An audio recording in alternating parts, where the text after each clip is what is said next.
Hello everyone, welcome back to FV4I classes, and now we are going to continue with the chapter of 9th class, the fundamental unit of life. And last class में हम लोगों ने पढ़ा था कि हम लोग plasma membrane क्या होता है और किस तरीके से वो वर्क करता है. आज की क्लास में हम स्टार्ट करेंगे सेल वॉल से.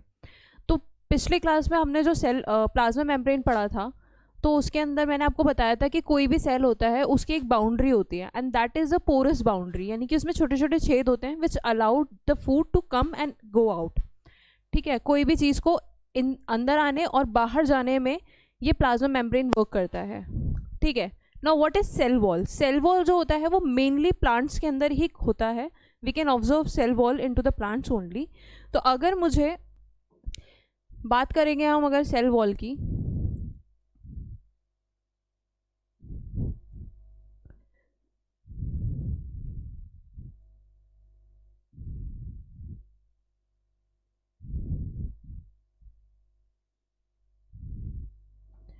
तो ये एक सेल वॉल है. ठीक है, अब इसके अंदर ये अंदर की जो एक और लाइनिंग होगी that is a plasma membrane, यानी कि अंदर और सेल है.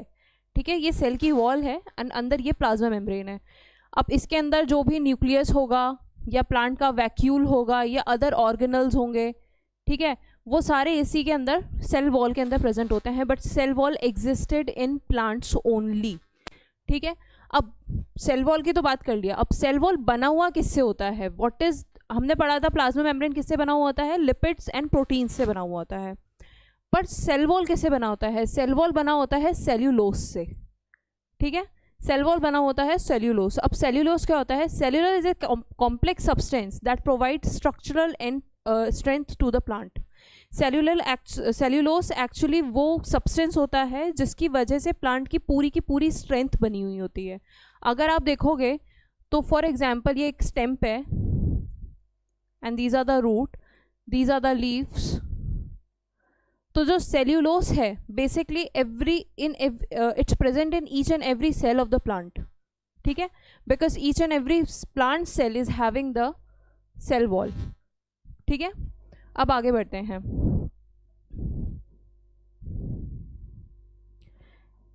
नाउ सेल वॉल तो हमने पढ़ लिया. अभी ये जो सेल वॉल है, सेल वॉल के अभी मैंने जब आपको कल बताया था कि प्लाज्मा मेम्ब्रेन के अंदर डिफ्यूजन एंड ऑस्मोसिस के थ्रू हमारा जो भी इनटेक ऑफ फूड या गैसेस हो रहा है that is occurring. Alright, but अगर प्लांट के अंदर सेल वॉल है, ठीक है, तो उसके अंदर जितने भी प्रकार का ऑस्मोसिस या फिर डिफ्यूजन हो रहा है वो कैसे हो रहा है. ठीक है, तो जो सेल वॉल के अंदर जो ऑस्मोसिस एंड डिफ्यूजन होता है उसको हम कहते हैं प्लाज्मोसिस. उसे हम कहते हैं प्लाज्मोसिस. अब प्लाज्मोसिस क्या होता है, प्लाज्मोसिस वो कंडीशन होती है जिसके अंदर एक प्लांट के सेल मेम्ब्रेन के अंदर osmosis and diffusion they both are occurring. ठीक है, लास्ट क्लास में मैंने आपको बताया था there were 3 condition of osmosis, hyper, hypo and iso. ठीक है, इन तीनों ही कंडीशन के अंदर hypo, for example let's take the hypotonic osmosis. Hypotonic osmosis में क्या हो रहा था, उसके अंदर जो सेल वॉल थी, जो प्लाज्मा मेम्ब्रेन था वो स्वॉलन अप हो जा रहा था और एक टाइम पे इट वाज बर्स्टिंग. ठीक है, हमारा जो सेल था वो बर्स्ट कर गया था. हमने एक ब्लड सेल का एग्जांपल लिया था जो कि बर्स्ट कर गया था हाइपोटोनिक ऑस्मोसिस के अंदर. However, this can also occur into the plant cell because plasma membrane तो है ना प्लांट सेल के अंदर. तो अभी यहाँ पे क्या हो रहा है कि प्लाज्मा मेम्ब्रेन जो है वो स्वॉलन अप हो रहा है. Plasma membrane is getting swollen up. ठीक है, बट जो सेल वॉल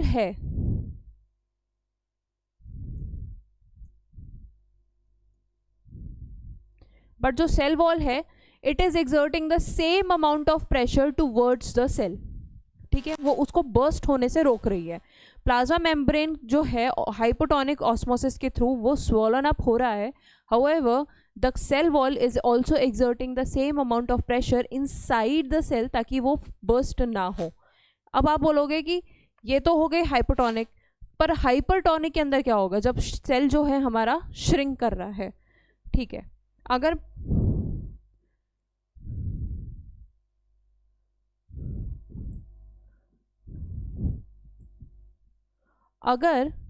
हमारा प्लाज्मा मेम्ब्रेन श्रिंक कर रहा है हाइपरटोनिक सिचुएशन है उसके अंदर, अगर हमारा प्लाज्मा मेम्ब्रेन श्रिंक कर रहा है तो वो जो श्रिंकेज होगी वो सेल वॉल के अंदर ही रहेगी।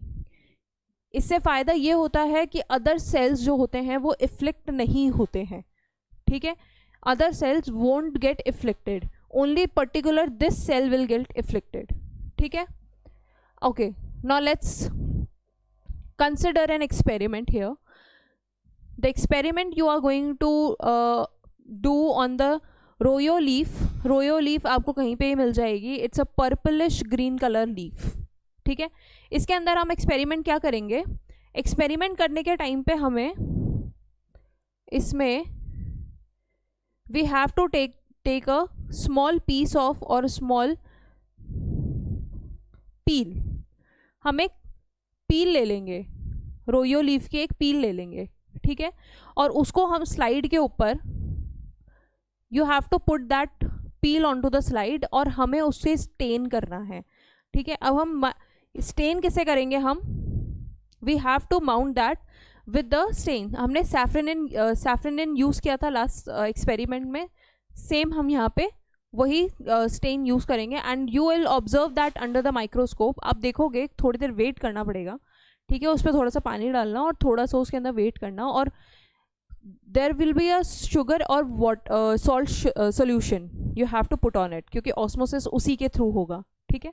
तो वाटर सोल्यूशन के अंदर आप शुगर और सॉल्ट का मिक्सचर डालोगे, and you'll wait for the slide and you'll observe it. What you will observe, थोड़ी देर में आप देखोगे कि उसके अंदर जो पील था ना, उसके अंदर जो सेल्स हैं, दो cells are getting swollen up, ये एक्सर्शन देने लगेंगे बाहर की तरफ, ठीक है। वो जो सेल है अंदर, जो सेल मेम्ब्रेन है वो फूलने लगेगा, ठीक है। सेम एक्सपेरिमेंट हम डेड लीफ के ऊपर भी करेंगे, वो हम आगे देखेंगे। First what we have observe that osmosis is taking place into the cell. Osmosis हो रहा है, यानी कि ऑस्मोसिस सिर्फ एनिमल सेल्स में ही नहीं होता है, ऑस्मोसिस प्लांट सेल में भी होता है। This experiment justifies this statement only, ठीक है। आगे बढ़ते हैं। ओके, नाउ अभी मैंने बात करी कि hypotonic, isotonic and hypotonic conditions है, ठीक है। तो इसके अंदर सेल कैसे बिहेव कर रहा है और सेल का स्ट्रक्चर कैसा होता है, एक बार वो समझ लेते हैं। तो इसके अंदर क्या है, हाइपोटोनिक सिचुएशन के अंदर जो सेल है और वो जो उसका साइटोप्लाज्म है, प्लाज्मा मेम्ब्रेन जो है वो श्रिंक कर जाएगा, ठीक है। अब वहाँ यहाँ पे आप देख सकते हो कि this black part is the cell boundary और द सेल वॉल। अब ये सेल वॉल क्या कर रहा है यहाँ पे, देखो सेल हाइपोटोनिक सिचुएशन के अंदर क्या था बच्चों, कि सारा का सारा जो सेल का पानी है ना वो बाहर की तरफ चल जाता था, बिकॉज आउटर सरफेस के अंदर कॉन्सेंट्रेशन कम है, ठीक है। तो सारा का सारा वाटर जो है it is getting outside from the cell, ठीक है। And cell wall is also porous, ठीक है। तो सेल वॉल के थ्रू और सेल प्लाज्मा मेम्ब्रेन के थ्रू ही सारा का सारा जो वाटर है ये बाहर चला गया, एंड द हाइपरटोनिक कंडीशन जो है ऑस्मोसिस की वो यहाँ पे प्लेस हो जाती है। However you can see that entire cell and cell organelles are inside the cell wall, okay. Now second situation was isotonic condition. Isotonic condition, as we have already talked about, it is a sort of a ideal kind of condition जिसके अंदर equal give and take हो रहा है through the plasma membrane, ठीक है। तो इसके अंदर क्या होता है, a situation of a normal cell, जिसके अंदर जितना amount of water release हो रहा है उतना ही amount of water अंदर की तरफ आ रहा है एक सेल के, ठीक है। तो अब हम आते हैं hypotonic condition. Hypotonic condition is the condition which is most faced by the plants. Actually these two condition are faced by the plants mostly, ठीक है। या तो आप पानी की कमी कर दोगे बहुत ज़्यादा, या तो आप प्लांट में पानी नहीं डालोगे, या तो आप बहुत ज़्यादा ही डाल दोगे। तो these two conditions are faced by the plants. And इस हाइपोटोनिक कंडीशन के अंदर क्या होता है कि अंदर का कॉन्सेंट्रेशन बहुत कम होता है वाटर का। तो क्या होता है कि बाहर का जितना भी वाटर सॉल्यूशन का कॉन्सेंट्रेशन होता है वो सारा का सारा अंदर आ जाता है। And this is a situation when a cell can burst, but this is not an animal cell, this is a plant cell, since the water inside the plant cell inside the plant inside the cell wall will not burst, ठीक है, ये सारा का सारा अंदर ही रहेगा। क्यों रहेगा? क्योंकि the amount of pressure the cell is exerting, the plasma membrane is exerting onto the wall of the cell wall is also exerting the same amount of pressure onto the cell inside. okay, तो जितना भी material है that will concede into the cell and it will not burst. ठीक है, आगे बढ़ते हैं. now हाँ, so I have told you that we have to continue the experiment of Rhoeo leaves. तो अभी इसमें तो क्या किया मैंने कि मैंने नॉर्मली उस लीव को लिया, उसको पानी में रख के, और मैंने उसका एक्सपेरिमेंट कर दिया. ठीक है, now what we are gonna do, take the leaf, take the peel of it and boil it. ठीक है, उसको आपने बॉयल कर दिया. अब बॉयल करने से क्या होगा, उसके सारे के सारे सेल जो हैं वो मर जाएंगे. जब व्हेन सेल आर डेड, तो अब उसमें देखते हैं कैन ऑस्मोसिस टेक प्लेस और नॉट. ठीक है, अब यहाँ पे क्या होगा कि अगर आपने डेड सेल को आपने स्लाइड के ऊपर रखा, ठीक है, and same you have to mount it with the solution of water and sugar and salt, and उसके अंदर आपने सैफ्रनिन भी डाला. ठीक है, सब कुछ हुआ and you will observe that under the microscope. Wait for a while and what you will observe that there is no changes in the cell. कोई चेंजेस नहीं आएंगे सेल के अंदर. क्यों नहीं आएंगे? Because there is no osmosis taking place. किसी भी तरीके का प्लाज्मोसिस उसमें हो ही नहीं रहा है. I am sorry, it's not osmosis, it's plasmolysis when it occurring into the plant cells. Okay, so इसके अंदर कोई भी तरीके का प्लाज्मोसिस नहीं हो रहा है. सो हमें ये पता क्या चलता है कि whenever cell is alive, only and only then the plasmolysis can take place. ठीक है, however when a cell is dead the plasmolysis can not take place. ठीक है ना. सो यहाँ पे हमारा ऑब्जर्वेशन ये रहेगा कि no osmosis can take place during the dead cells of the plant, and the cell wall permits the cell of plants, fungi, bacteria to withstand. अच्छा, ये सब हो क्या रहा है, मतलब सेल वॉल का काम क्या है? अब सी द थिंग इज कि most of the singular cells जो हैं वो आपको पडल्स में पाए जाएंगे. पडल्स है द स्मॉल स्मॉल एरिया जहाँ पे पानी इकट्ठा हो जाता है. ठीक है, स्पेसिफिकली ओशन के किनारे जब रॉक्स के अंदर पानी इकट्ठा हो जाता है तो वहीं पे ये स्मॉल माइक्रो ऑर्गेनिज्म जो होते हैं वो डेवलप करते हैं. ठीक है, तो उसके अंदर क्या होता है कि they have to be into the water. Correct. अब जब पानी के अंदर है, for example some plants, fungi and bacteria, also amoeba. ठीक है, however amoeba is not having the cell wall, but still amoeba can manage this explosion. However cell wall क्या करता है कि ये डाइल्यूट कर देता है हाइपोटोनिक को. ठीक है, बर्स्टिंग को रोक देता है प्लांट सेल की, फंजाई की, and some of the bacterias. ठीक है, alright. Now the cell swells building up pressure against the cell wall. as I already said कि pressure develop करेगा जैसे जैसे cell जो है वो swollen up होगा, उसके अंदर extra content of water आएगा, the cell will start swollen up and will start exerting the pressure onto the cell wall. the wall exert an equal pressure against the cell. ठीक है, ये सारी चीज़ें हैं. if you want to write in your notes you can. okay, आगे बढ़ते हैं. okay, अब हम आते हैं बहुत ही इंटरेस्टिंग पार्ट पे, दैट इज न्यूक्लियस. ठीक है, अच्छा न्यूक्लियस हम इसलिए पढ़ रहे हैं because nucleus consist of DNA also. तो हमें काफ़ी सारा इलाबरेट करके पढ़ना पड़ेगा क्योंकि इसके अंदर सिर्फ मैं आपको डीएनए ही नहीं पढ़ाऊंगी, इसके अंदर prokaryotic, eukaryotic cells and everything will discuss. So हमें इसको अ बिट मतलब थोड़ा थोड़ा तोड़ के पढ़ेंगे हम within the class. Okay, तो न्यूक्लियस क्या है? As I told you in to the first class कि रॉबर्ट ब्राउन ने 1831 के अंदर इसको डिस्कवर किया था. ठीक है, ये याद रख लेना क्योंकि मोस्टली आपके जो MCQs वाले क्वेश्चंस होते हैं ना उसमें आ जाता है. न्यूक्लियस होता क्या है? See I have given you a picture of nucleus. I am trying here to make you better understand what nucleus look like. तो न्यूक्लियस का जो स्ट्रक्चर होता है ना, आप देख रहे हो कि ये आप देख रहे हो छोटे छोटे से सेगमेंट्स. ये सेगमेंट नहीं है, ये actually it's a wall. Nucleus की वॉल होती है. ठीक है, जो कि पोरस होती है. न्यूक्लियर मेम्ब्रेन होता है जो कि पोरस होता है. पोरस है ये. ठीक है, तो न्यूक्लियस सेल के अंदर होता है और इसकी खुद की भी एक वॉल होती है विच इज़ ऑल्सो पोरस. अब ये पोरस क्यों है? पोरस इसलिए है क्योंकि न्यूक्लियस के अंदर का जो कंटेंट है, ये देख रहे हो आप, the content of the nucleus it has to go out at one point of time outside from the nucleus. Nucleus में से इस कंटेंट को एक समय पे आने पे इसको बाहर निकलना होता है, and these are the gateways, ठीक है। Okay, the nucleus contain chromosome which are visible as rod shape structures only when the cell is into the division. जब सेल डिवाइड हो रहा होता है, ये जो आप देख रहे हो, ये जो एकदम थ्रेड लाइक स्ट्रक्चर जो आपको इस डायग्राम में दिख रहा है, दिस इज एक्चुअली क्रोमोसोम, ठीक है। However this is not into the chromosome structure right now, क्योंकि आपका क्रोमोसोम कुछ इस तरीके का दिखता है। This is a chromosome, but this is not looking like anything as a chromosome. Thus it is called chromatin, ठीक है, इसीलिए इसको बोला जाता है chromatin, ठीक है।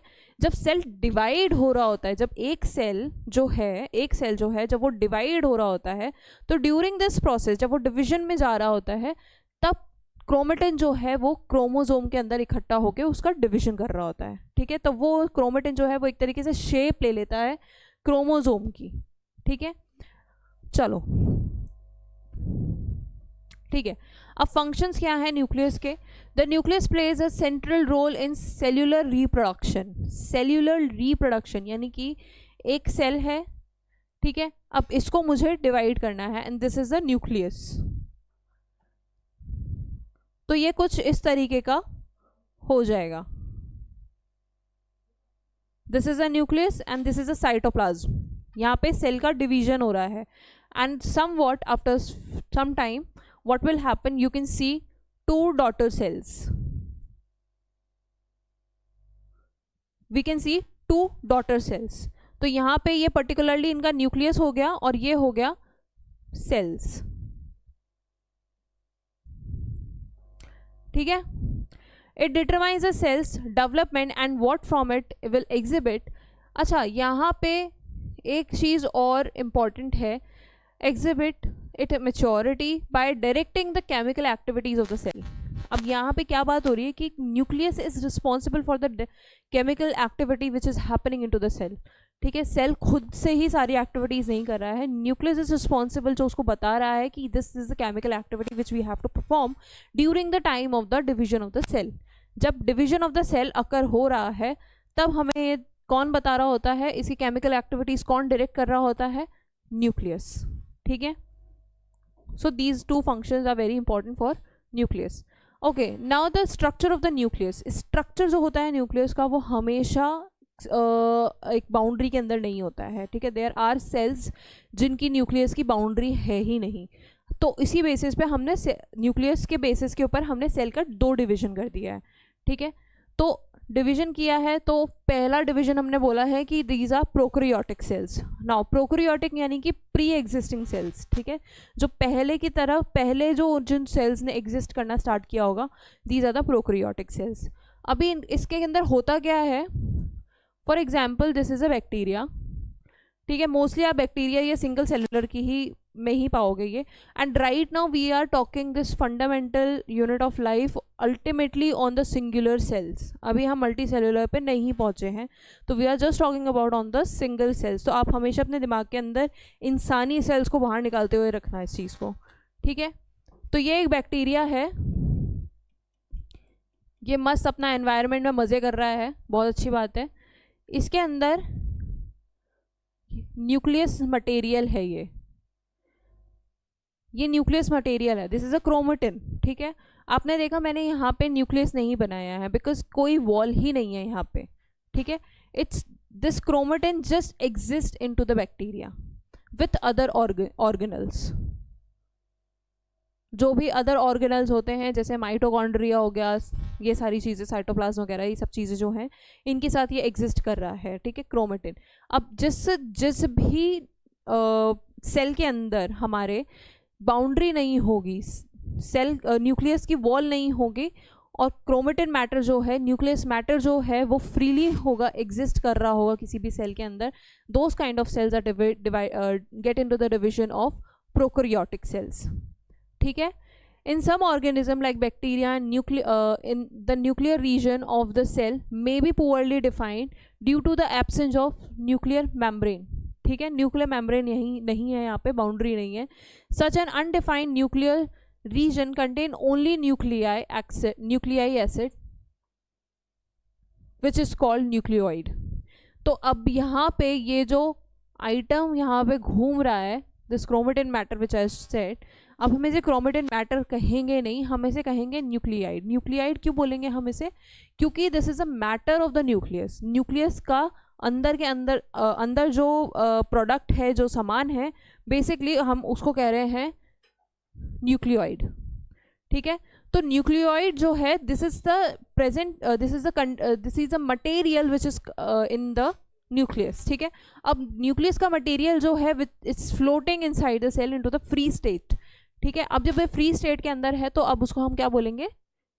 Nucleoid into that organisms. ठीक है, such organism whose cells lack a nuclear membrane are called prokaryotic cells. उन सारे ही organism को हम बोलते हैं prokaryotic cells. So यहाँ पे ये आप देख सकते हो, this is a bacteria phylogeny.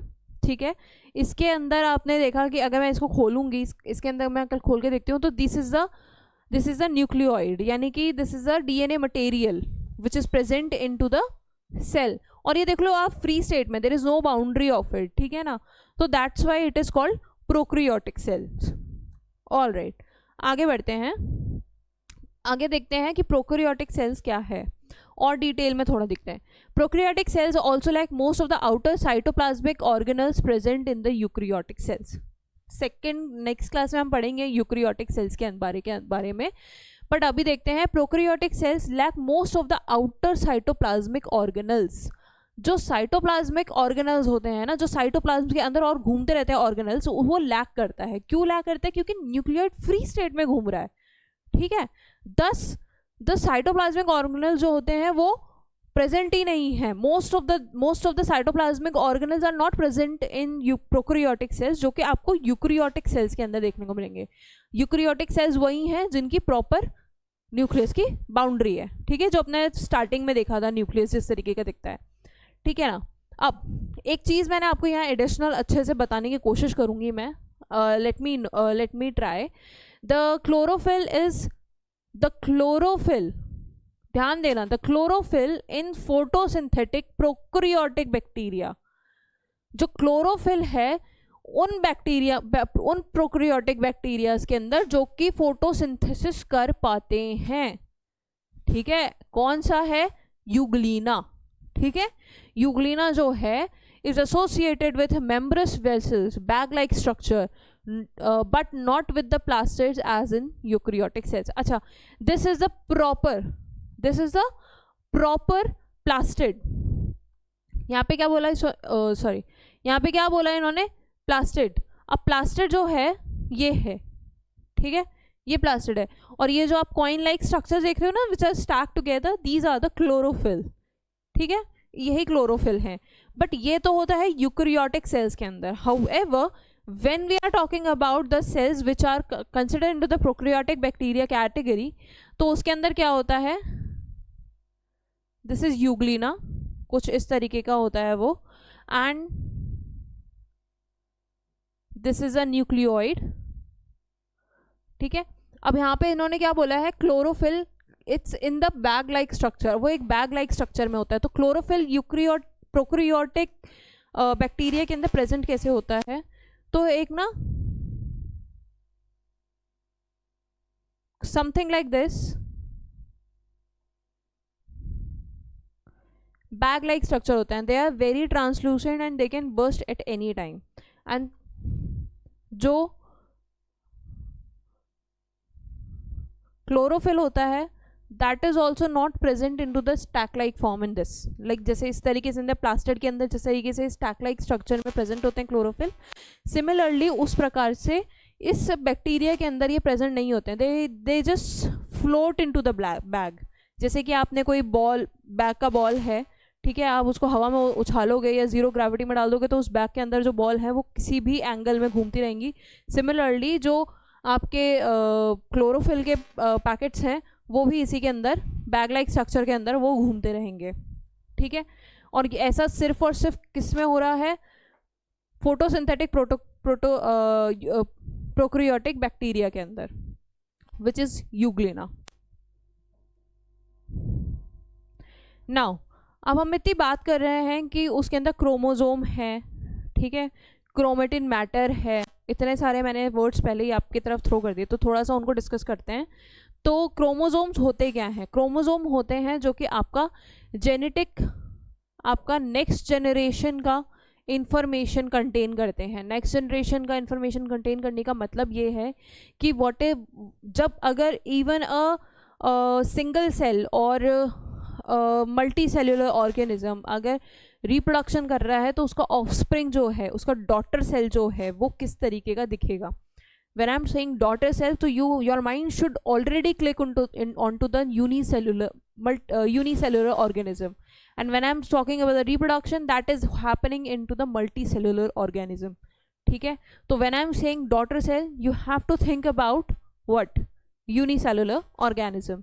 So daughter cell के अंदर भी वो किस तरीके का होगा, कैसे उसके अंदर क्या जेनेटिक कैरेक्टर्स जाएंगे, वो सारी की सारी चीज़ें कौन डिसाइड करता है?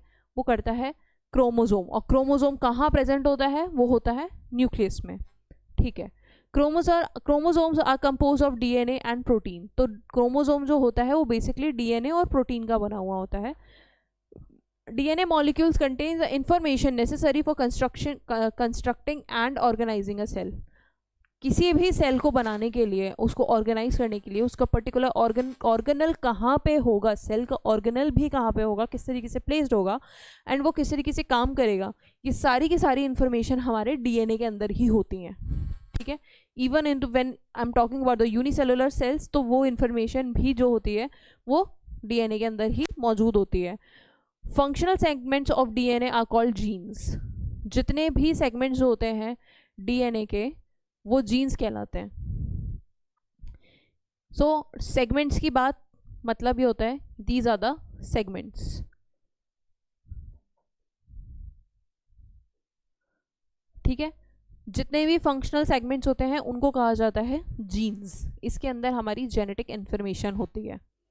Okay, in a cell which is not dividing, this DNA is present as a part of chromatin material. अभी मैंने आपको बताया, अगर सेल वो डिविजन स्टेट में नहीं पहुंचा है, when cell is not dividing itself, तो उसके अंदर का जो मैटर है, वो डीएनए मैटर जो है वो क्रोमेटिन स्टेट में होगा, ना कि क्रोमोसोमिक स्टेट के अंदर होगा। This is a cell and this is a nucleus. तो इसके अंदर ये जो मैटर प्रेजेंट है, थ्रेड लाइक स्ट्रक्चर, ये है क्रोमेटिन मैटर। ये है क्रोमेटिन मैटर। ये अभी तक क्रोमेटिन मैटर ही रहेगा जब तक सेल एक डिविजन स्टेट में नहीं पहुंचेगा। व्हेन सेल डिसाइड, और डिसाइड कौन कर रहा है? Nucleus. When nucleus decide cell to be divided into two parts, then and only then that chromatin matter will change itself into the chromosomes. ठीक है, और क्रोमोसोम में क्या होता है? डीएनए। ठीक है, chromatin material is visible as entangled mass of thread in structure, जो कि मैंने आपको बता दिया अभी। ठीक है, whenever the cell is about to divide, the chromatin material gets organize into chromosomes. ये सारा का सारा जो क्रोमेटिन मैटर है ना, जो थ्रेड लाइक स्ट्रक्चर में एकदम ऐसा लग रहा है जैसे किसी ने गुच्छा बना के छोड़ दिया है, वो ऑटोमेटिकली डिवाइड होने लगेगा क्रोमोसोम के अंदर। ठीक है, ओके। तो आज की क्लास में तो अभी तक यहाँ तक पढ़ेंगे। नेक्स्ट क्लास के अंदर हम यूकैरियोटिक सेल से स्टार्ट करेंगे, एंड अदर जितने भी साइटोप्लाज्म हैं और अदर सेल ऑर्गेनल्स हैं उनके बारे में पढ़ेंगे। फिर आपको वो चैप्टर फिनिश हो जाएगा। Okay, thank you so much.